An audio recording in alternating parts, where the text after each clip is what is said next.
What's up, you guys? Welcome to this episode of Crystal Clear. I have a very special guest today, Dani Williams. She is the founder of Next Generation, just celebrating their 13th year coming up this week. Yes. And Seed Collective nonprofit co-founder. Yes. But I don't think I'm going to do your introduction any justice. I will say she is one of the most heart-led leaders, coaches, people in this community. So thank you so much for being here. And I'm really excited for you to share all of the different avenues of your life and passions and projects and all the things. So welcome. Thank you. Thank you. Can I ask, where do I look? Do I look at you or do I look at the camera? Me. It's a conversation between us. Thank you. I just needed to get that out there rather than turning this way or whatever. I mean, you can. I will look off to the side sometimes, but when I'm deep in thought, I tend to look. But yes, I am Dani Williams. Next Generation founded it formerly as Kids in Motion back 2012 with a good friend of mine, Kelly Carwatt. And then we kind of started to evolve and Kelly went her separate way professionally.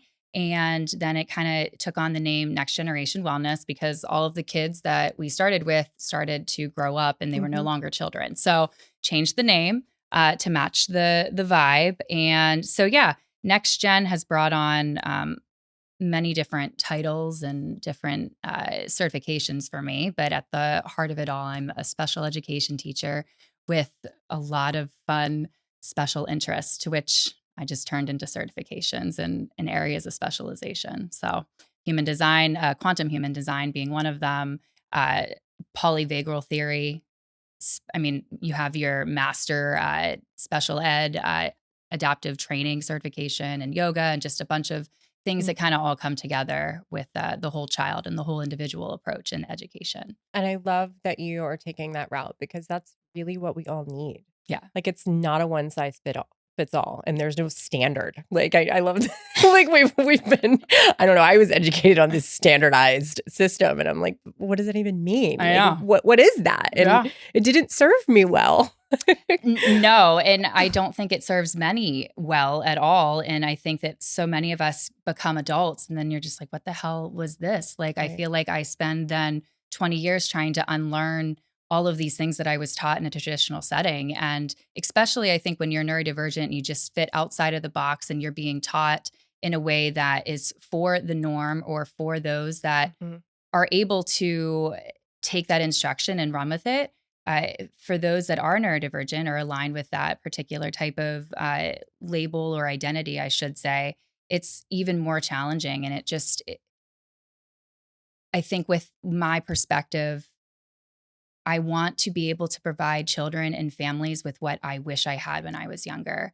And that looks like a very different, unconventional education system or routine. And I think a lot of what we get to experience now is there wasn't a path, so we get to create it. And they're creating it alongside of us because my students and our students and participants are all the inspiration for where we've gotten to today. So it's very much their thing as much as it is my thing. And I love that because you're empowering them to build their life around their unique expression where and another thing that you do too is you add a lot of kinetic movement. And so tell us a little bit about your programs. What is kind of a typical program entail? How does this kind of tie into your nonprofit? And you really serve the full family too, which is really wonderful because we're getting there.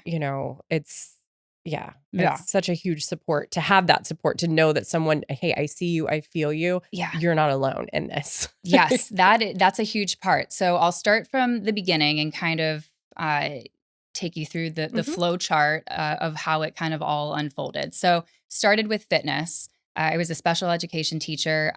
In my first year, I created the school's first physical education curriculum.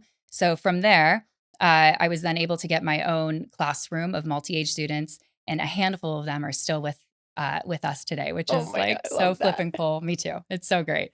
It's like a sister-brother relationship at this point. But so fitness was the main staple. It was the foundation. I started working one-on-one with kids outside of school just because I observed their gross motor skills just being, they were missing out on opportunities because they weren't confident in themselves, and Mhm. just basically developmentally speaking, when you're working within special populations, they're a bit behind from standard, Mhm. how we Right. view as like a society, your Mhm. standards. They were behind. They were not meeting those marks. So being able to work one on one, using fitness as the foundation, while noticing the social emotional component was the most important takeaway for me, but also for the child. So Mhm. instead of me wanting it for them, they started to want it for themselves. So that's when we started to work in the social emotional curriculum and starting to bring in a lot of the self development work into fitness. So your mindfulness, the yoga, a lot of the self affirming, particular language and whatnot. Um, that primarily was more verbal, trying to connect like your words with your actions. Mhm. Later down the line, the somatic experiencing and the Right. polyvagal theory and nervous system all started to kind of come in too. But yeah, so like once we were in that one-on-one setting, they're gaining that confidence with that social emotional curriculum. Then we started to bring in the social skills, and that was kind of where the group program started to happen. So we would have wellness camps and field days and a bunch of different like one-off events, just to really provide that sense of community and just to be able to work with those social Mhm. cues and components that also within special populations needs to be addressed and guided in a supportive and compassionate way. So from there, adding in more of the wellness aspect, so your Mhm. nutrition, going more into like the holistic realm of things. Um, Definitely have dabbled with a couple of different things along the ride, but, yeah, so then from nutrition, all the wellness aspects, and now we're getting into, human design, and I wouldn't say it's the spiritual component, but there Mhm. is, like, an element that it is a little spiritual in a Yeah. sense, and I know that's not for everybody, but Yeah. it's very much in alignment with the energy and the example that we're trying to lead is that Mhm. we first are addressing the individual, so the parent as their individual self, our student or our participant, but then also the collective as a community on a small scale and on a larger scale. So it kind of all flows and works together, and we're not yet done. So, Right. you I know. mean, it's so beautiful. So how are you, like, acquiring new participants? How like, what is your typical kind of way to reel people in and to let them know that you're there? Like, are you doing community events? Are you working with school systems? Are you so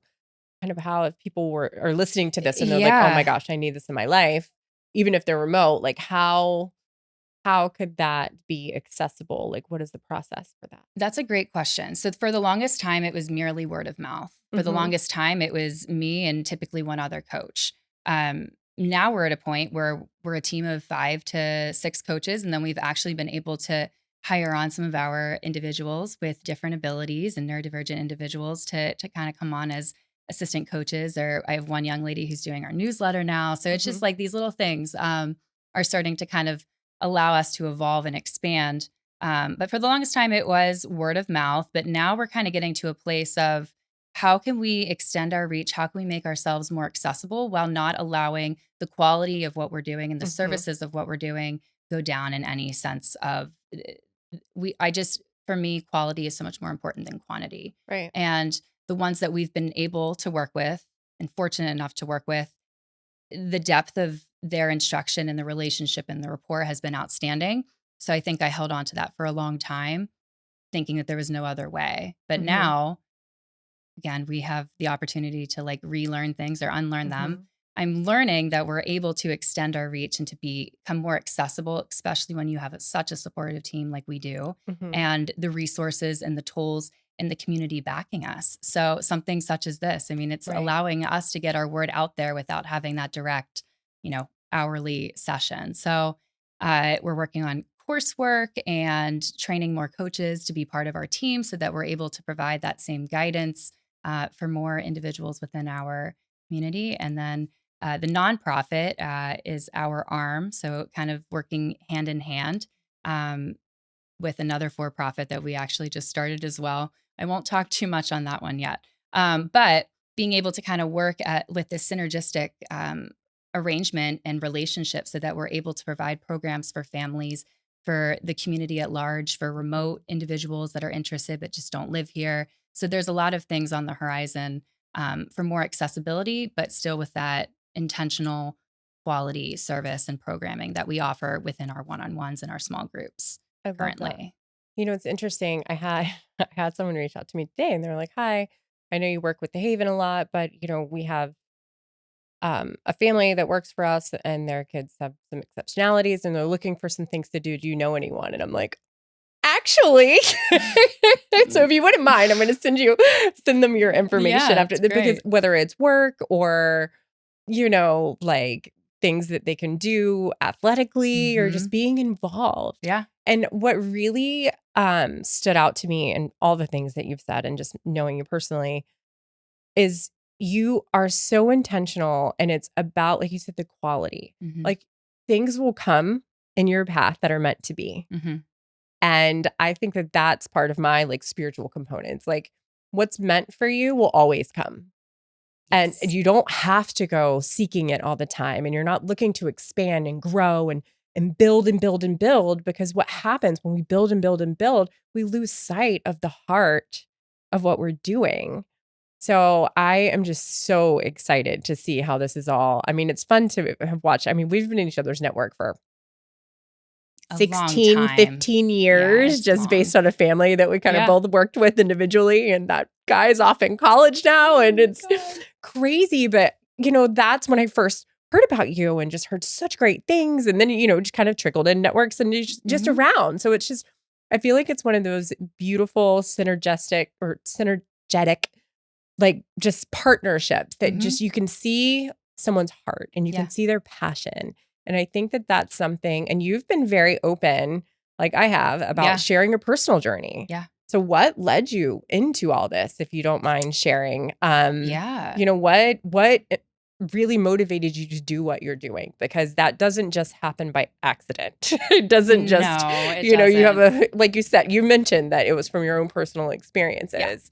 So if you could elaborate on that a little bit. Yeah, for sure. Um, So yeah, I get asked this question all the time because I feel like it's so niche, and I don't want to like speak like in a way that like comes off as bragging, but I know that we're in something that's very unique. mhm, Um but I would consider myself very unique, or I've absolutely. been able to, but again, everybody has their own individual experiences. But from the beginning, I felt, and when I say beginning, just within my childhood and adolescent years and teens, uh, I was fortunate enough to be around individuals who had Down syndrome, developmental delays at a very young age. So I think that exposure and that introduction and Mhm, ultimately that curiosity for me, it allowed me to see life through a different lens. mhm. Um, and one of my family members actually had Down syndrome. He was constantly at family events and just was the life of the party. And you just grow to love, or I grew to love those individuals and just that essence and stubbornness and all of it. But um, I mean, my school age years, I definitely struggled across the board. And again, that comes in with that high masking of like, I was fairly popular. I mean, I Mhm, was very athletic. I was on the basketball team. I ran cross country. Pretty prominent family, all things considered, in the town mhm. that I grew up with or in. And then my sister was, a very good basketball player. So people knew who we were. Um, and I don't think anybody really knew the struggles that I was experiencing behind closed doors. Highly Right. sensitive, Mhm, like everything crushed me, crushed my soul. And I had no regulation skills to handle and mhm. cope and move through that aside from fitness. Athletics, yeah, Yeah. And same. often it was me just like running by myself, going to the gym at 6 a.m., Mhm, just constantly moving and yeah. doing all these things. But when I was still with myself, whether it was academically speaking or socially with friendships and or just family related things, our internal family unit, it was a struggle. And I know that everybody has their own Mhm, experiences and their struggles. But for me, the takeaway was I want to help others work through these things that I experience and these difficulties and these roadblocks. And I don't want to necessarily take away that pain or take mhm, away that suffering or the lessons that were learned mhm. along the way. But I at least want them to feel like they have somebody that understands it to some degree, can relate, and then also tools and resources that they can utilize for themselves so that they can navigate through whatever it is that they're experiencing. Um, it wasn't until I was working in a classroom, I was in my mid 20s when I got diagnosed with ADHD and generalized anxiety and sensory processing disorder. I've been evaluated for autism. Mhm. Um, so it just, by healing, being in the healing environment ultimately put me on the path to healing myself. Right. And today, I mean, I'll be 36 tomorrow. Oh, The happy birthday. Oh, that Thanks. what a special day. We'll get to Yeah, that yeah, later, but it oh is. my It's all gosh. like you said, I'm everything gonna kind of cry. unfolds. I know it's kind of bizarre how life Like can I'm really just. gonna cry. No, Sorry. it's been a year for sure. But you know, last year at this time, I feel like the challenges and the struggles and the healing that I've been able to go through throughout my entire lifetime, but this past year especially and specifically, maybe because I'm more conscious and aware and intentional about healing myself so I can ultimately help heal others. It has been it has put me in such a place to continue even more so on this path and on this journey. And I've never felt more validated within myself. To do what I love and do it in the way that I want to do it. Because I think so often being like a chronic people pleaser and just my sister sent me, uh, like with, Virgo is my horoscope and whatnot, like astrology. And if you're into it, awesome. If not, that's fine too. I But am. it's just like these little pieces. But she sent me the Virgos, like key terms, and it was the martyr, the servant, the perfectionist, and I forget the other one because it was actually okay. But the first three, I'm like, those fucking suck. Like those Yeah. are really like and I'm like, that's true. Like here's my soul on a platter. Yeah, If you no. want to give it back whenever you're done. Yeah. So I think that, yes, I definitely serve, but I told her I do serve others, but I'm going to serve myself first. Martyr, but I'm not going to go die on the hill that I don't deserve to die on. And Right. then the perfectionist, the imperfect perfectionist. And Right. that does very much embody who I am and who I Mhm. strive to be. But I think it's just owning that and taking Right. it and trying to help others along the way. Right. But And finding value in our lived experience. And it sounds like that's what you've done. I mean, that's what I've had to do. It's like going back to like childhood stuff, like, yeah, you realize ways you struggled, but I also had to really put the mirror up to like, how am I carrying that into like now? mhm. And what have I been doing to carry that into now? Like, I am very much have this deep, deep, deep conditioned your work ethic is your worthiness. You have to earn everything that you ever do. Like, Mhm. and you have to prove yourself. Like, and it's so hard to break out of. But when you're doing work, and so I think this is where I still struggle to find a balance. When you're doing work that you really love, Mhm. but then you get to a point where it's like, okay, but what am I doing for me? So like I've had to do that, like take a step back. Like, yes, we're doing all this beautiful work, but I can't lose myself in the process because Uh-huh. then I'm going to be a hypocrite about doing the work that I really need to, so Yep. it's like finding that balance. And sometimes it's really hard. Mhm. So how do you for yourself maintain that balance? Although I will say she is like the most ridiculous jump roper on the planet. So I Thank know that's a you. form of therapy for you. It is. It definitely is. I just watch it. I'm like, wow, that's pretty incredible. But Thank you. so Yeah. how do you find that balance for yourself? Because I think that that's where I still struggle.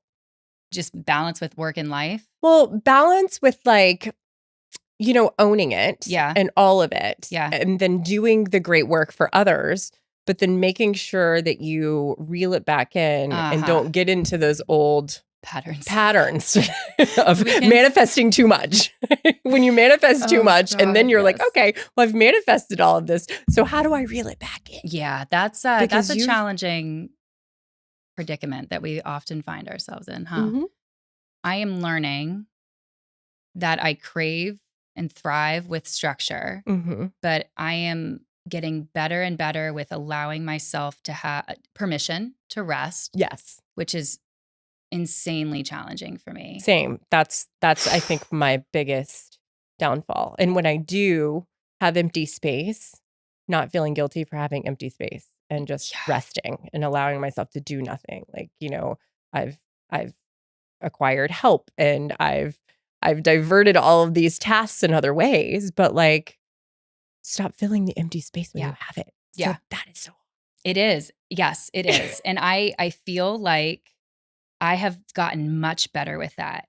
When I have empty space, I'm like now intentionally putting time within my work days to just have flex time because I need the structure, but I also am learning that I need the flexibility to just be like, I'm actually not going to go do that. I'm going to just say no and do my own thing. But I have found that my empty space is time for me to hang out with my dogs. So I'll literally, I have like a really cool situation where I live like a block away from both of the locations that we work out of. So I'm able to like go home, like hang with my dogs for a bit, or there's a park right across the street that I literally just go like sit my ass down in and, or stretch or do something. And I just lay there. And that has been like just a little bit of time, like each week or whenever I can find it, has been life-changing for me because it just rejuvenates me and it allows me to have that time for myself. And also I think it's a lot of boundary setting too. Yeah. Not saying yes to everything because even if it feels right in the moment, it's like, okay, so it might feel right now, but does it serve me next week? Does it serve me? And then next week you get like, super resentful and you're like, I can't believe I said yes to that. Like, I definitely don't want to go. But that's like, yes, honoring your own boundaries and then following through with those boundaries. So I have found that has been super important. And then also expressing it to those that are within your circle and communicating it. Because I find myself, if I'm in our workspace, I am immediately accessible. And I will naturally just jump in or answer any questions or be the servant. I am here to help everybody, but yet that takes me out of my flow state. That takes me out of like my intentional time. And then ultimately I become frustrated with myself. So I think if I look at it through that lens, I'm much more apt to be like, okay, no, you really do need to take this time. You do need to have this balance because ultimately you're going to be the one that's going to be upset with yourself. And we no longer want to be living in that state of mind because that's a really shitty place. And I don't want to be in that loop again. And I have been diagnosed with similar things that you have in the past. And I have found that if I don't take that time for myself, I can't process what's going on in my life. Like I have a hard time bouncing from community outreach to podcasting to family stuff to anything philanthropic. And it's like if I don't take that time, and for me, I don't know if it's just conditioning. I don't know if it's just the way my body does process, but like long walks or just walking and being in nature is the way that my body processes. Like if I do just like lay down and be still, I'm like, I don't know. I feel like I just need to do, I think of other things that need to be done around me, especially if I'm indoors at my house. So I find that being outside, like even this morning, I'm like, I took a long walk. I'm like, I need birds. I need just no noise. I need no music. And it just sets me up differently.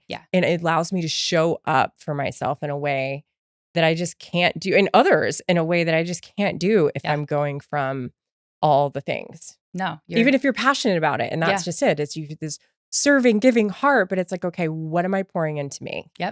And that is so huge. And I know that that's probably something you work a lot with the parents and the children and the families that you work with. That's a huge component. But by you doing that, you're giving them the permission. You're showing them by example, like, you have to do this for yourself. Like, drop them off. Have the time for yourself. Like, you're allowed to do that. Because so often we feel guilty for having time. Yeah, it's super interesting because I'm not a parent, but I am a parent. And I will tell you, this new layer of guilt has been placed upon me just by having 2 dogs. And and they have they are living like the life. I see you guys walking around downtown all the time. And yet still, I'll be like, oh, I didn't spend enough time with my dogs today. I'm like, God, like people probably look at my situation and like, Dani, like, shut up. Like you are doing your own just standard, fine. Though. Yes, but that exactly. So being able to work through these like little guilty or like these conditioned things that we feel like we have to take on. And I think that just being aware of it is like the battle because you're able to choose differently if you're aware of it. Right. And you have the choice. I think that some of the things that I really want to touch on too add to this are such another layer of the component, like the human design or love languages or life languages. Like what we are kind of created, like how we are, everyone is so different. Yeah. Like when my husband and I did life languages 10 years ago for the first time,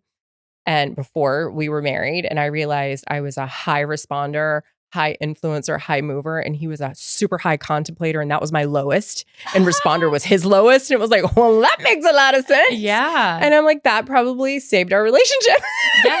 No, it's so true. Having that knowledge is power. Knowing. And so human design is different. So I've done it. I'm the manifesting generator 3-5. I forget the whole chart, but explain that to us a little bit. Yeah. So human design is basically like your blueprint for your energy, how you show up in your life, how you respond to life, others, internally, externally. I mean, it's a really nice foundational, it's very much a hybrid of a lot of spiritual, energetic components all brought together as one. So you have your energy type, which is manifesting generator. That's yours, right? Yeah. It's also mine, which I understand a lot. Yeah. When you're saying like, I just went for a long walk and I was totally, I'm like, well, that makes a lot of sense. Primary, secondary functions for sure. But then you have your profile lines, your 3-5. So that basically shows the first line is how people perceive you. So your 3 is the investigator. And then the 5 is how you perceive and see yourself. So that's the leader. And those can go into a lot more depth. And then you have your authority and your strategy. And I don't want to get too much into those particular things, but the way that I see it is, again, a blueprint, a general understanding for you to better discover and understand yourself. And the word curiosity always pops up for me because we don't necessarily want to use these things as a label or like it's your sole identity. But I think we all deserve, to have these tools to better understand ourselves so we can understand others, so we can try to make sense of the world in which we're currently living. Right. And I'll say, like, doing the human design, doing the love languages, doing life languages, doing all of these kind of like my astrology chart, like understand. And these are all little things, you take it with a grain of salt. Yeah. It adds, how you have a file, like let's think old school files when we actually printed things out. Like it just goes into that, like, okay, this is what kind of makes you, but what you do with that is up to you. So there's a lot of different ways I could have gone in life, but it's like all these tests and things that I do, I'm like, well, that makes everything make so much sense. This is why I could give 2 shits about math. I knew I was never going to use math in my life. I always needed to move my body. I'm a mover. I'm like a 96% mover or something like that. Like, and this is why, like the contemplator, this is why I'm impulsive, because I don't think about things before I do them. Yeah. High responder. This is where the empathy comes in, and like my need and want to help and give others. And the influencer is like, this is why I want to share it. Yeah. Because I want people to know that they're not alone. And so how have you been able to kind of incorporate this into your education styles? Because you incorporate it into, your participants' plan and everything, which is wonderful. Everybody's opinion. I'm just kidding. My team is like, it's not a standardized test. It's like, not. It is. But it's amazing. Think of it along those lines, though. Like we've been using this one system or a few systems, like grading scales and things like that. And it's like this, we're all, someone said it was actually at parent night in my son's school, and I cheered up like 6 times, but they were explaining this, traditional education system. Our teachers are giving information. The students are receiving the information at all different levels, and then they're tested on the information. Yep. So the one that really struggled to understand the information, once they get the grade back, realizes like, oh, wow, what does that do to their insides? Like, I'm not good enough, or I don't know. And it's like, no, maybe you just needed a different way. Maybe it needed to be delivered differently. Yeah. Maybe you need to touch and feel something to understand it. Maybe so anyway, so it's chasing like the reward of the end goal, which is the grade. Yeah. Right. And then there's this different educational system that, you're hands-on, you're tactile, you're learning about how do you learn best? Do you want to see things? Do you want to feel things? Do you need to be moving while you're doing it? Do you, is it better? Are you very visual? Like I have a very visual memory. Like this is the only way I think I got through school is because I would color code my notes, and then I would look at them and then I would be able to regurgitate on a test because I had that picture in Yep. my mind of the colors of the answers. And I got through like that. Like, did I remember it now? No. I mean, anatomy and physiology I did because that was what I was interested in. Yeah. Like, yes. it's so interesting. But when we're collectively educating ourselves and each other and children, and we're doing it as a collective group. Yeah. And we're collaborating on things and working through challenges and verbalizing how it makes us feel along the way and asking for help. So good. It creates this collective community. Yes. But if we're just chasing the reward, we totally miss out on the process. And the process is how we truly learn. Yes. And that to me was like I'm just 40 years old and I'm just now figuring out how to do all of this. Yeah. But I feel like it's something like inherently you kind of know along the way and you figure out how to do it in your own little way. Yeah. And so I love that you are just creating and holding space for these opportunities and just doing it so differently. Yeah, it feels really good. Yes, it feels good. And I think to your point, being in a school that's traditional where you're getting the grades or you're trying to strive for that outcome of, the recognition, the accolade or the letter grade, it's all about the language. And I think being able to approach life and education specifically, because that's the field in which I'm in a more empowering way and using different language so that you're setting that student or that child or that teen up for success ultimately, so that they're not seeing their differences as less or from lack, and it's not affecting their self-esteem or their worth. It merely is providing them an explanation for who they are.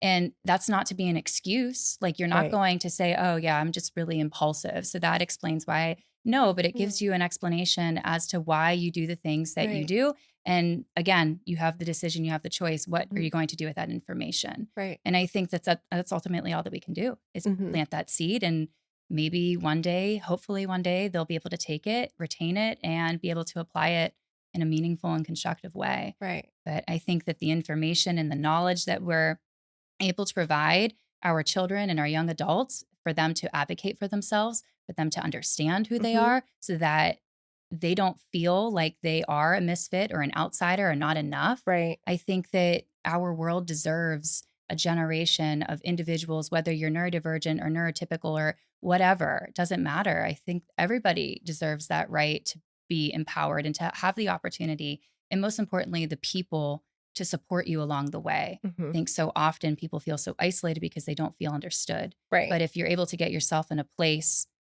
that has others in a similar position, maybe not the same, but being able to know that your struggles might be yours and an individual experience for you, but at least you're amongst others that are experiencing things or can relate to what you're going through. And that sense of belonging and community is so important. And I think within education, I think so many kids are walking paths just alone. And whether they're displaying that on social media or not, that's certainly happening. I would argue that it's happening even more in today's society, which I'm sure that there are studies and data on that.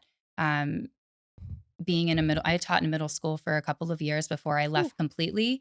And I was devastated at the amount of turmoil and the mental health and just the emotional status and development of where we're expecting them to be as a society, as a system, to where they're actually functioning. Right. And we're not meeting them where they are. So yes, I feel very fortunate to be able to provide a vessel to at least have some type of contribution that I can feel good about and I can sleep at night about, because I'm not going to change the world, but it's the ripple effect. If you're able to instill this in a community or an individual, let's start with the individual, then you can create a community that hopefully will continue to pass it along and do the same. Right. And I think that's just really what it's about, is like providing that resource.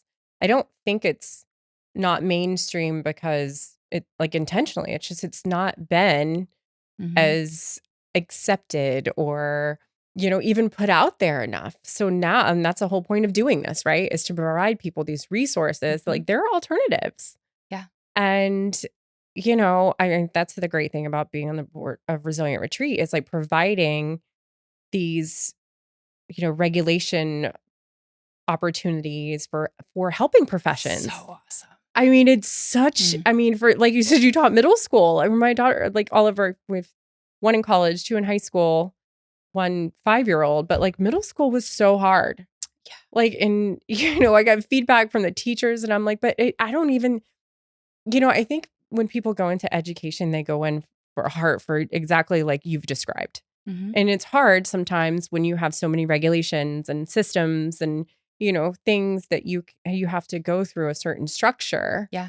But I just think that that's the beauty of having the ability to add to your own toolbox and understanding more. And like I said before we got on air, like I think I would be like the public school teacher that was like, okay, human design. I need everyone's information because it allows you to understand. Yeah. Because it's so fast paced. I think that was the hardest part for me in school is like, okay, you go from one class to the next class to the next class to the next class.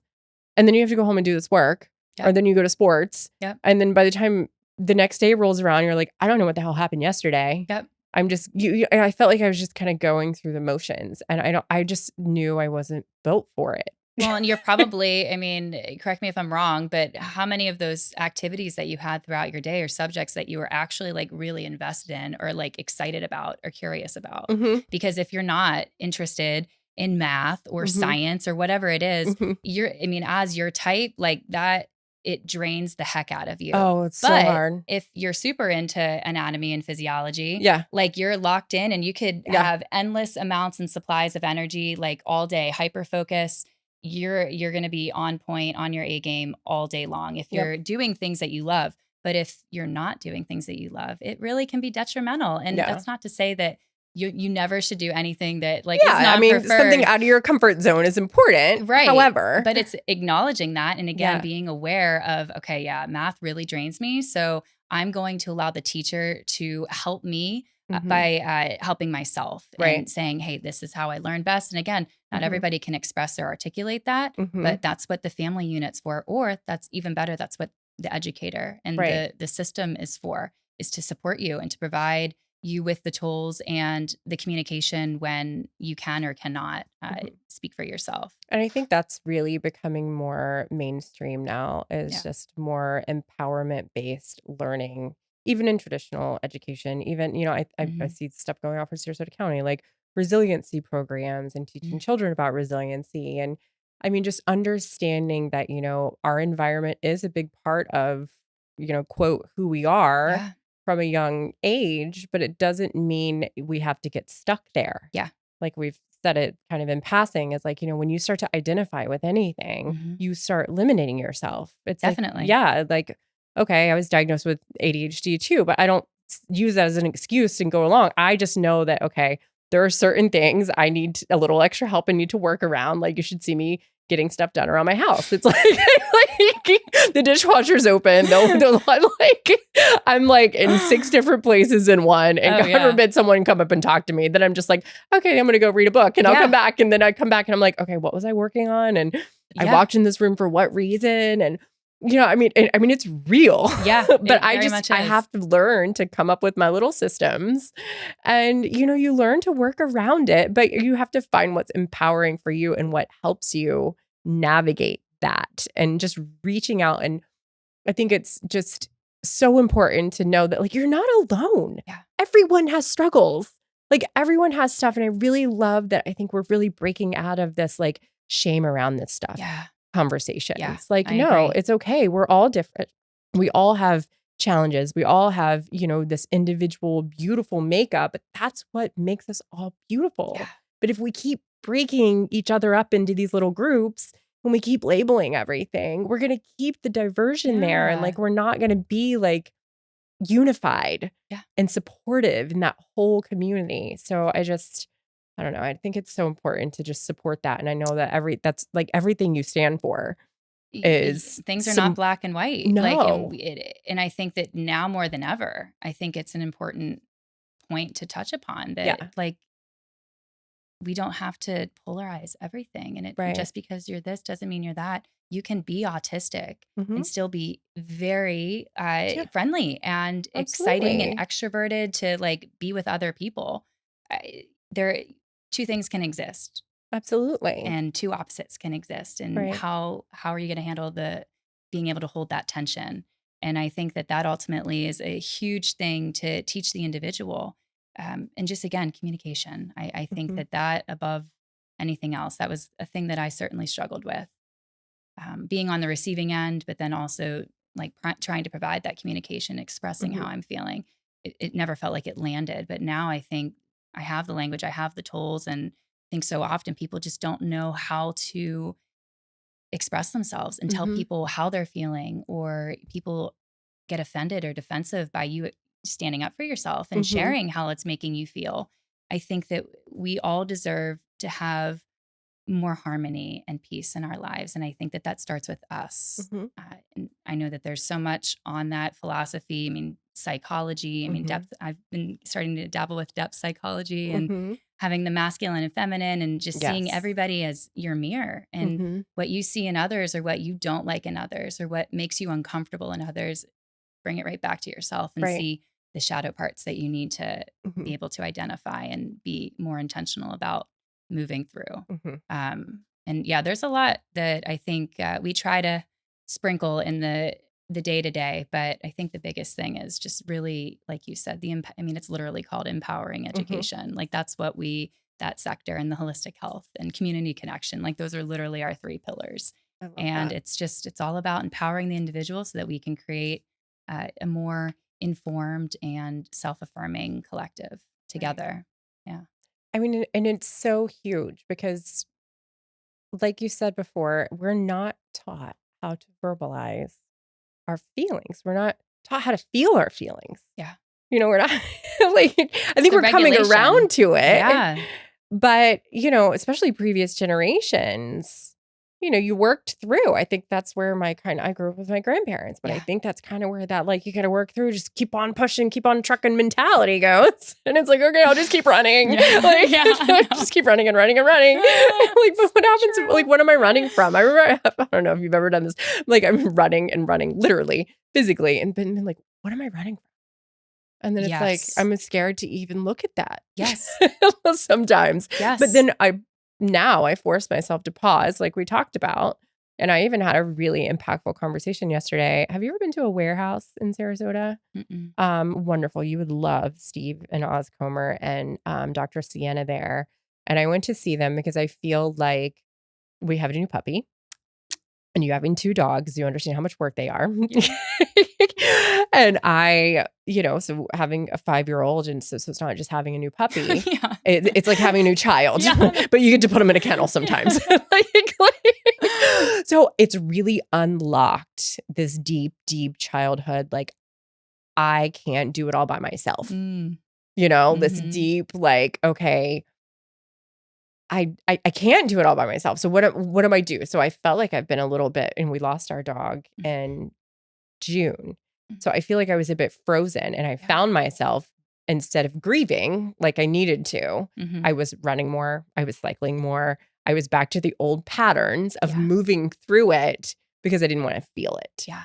And then I had surgery in July, and I forced myself to feel it. And then I was like, "Oh, we get a new puppy." Then we get a new puppy, and then it's like, "Oh, okay." Oh, I Like, forgot but about it's this. so beautiful. So I think that it's really allowed me to take a step back, like a deep, deep conversation yesterday about, you don't have to do it all. Like, delegate, ask for help, get a puppy sitter, get someone to come walk them, get someone, thank goodness I have the resources to, like, have this whole village of people Yeah. helping me, Mm-hmm. because I don't know how I could do it often, because, like we were talking about, when you fill the empty space.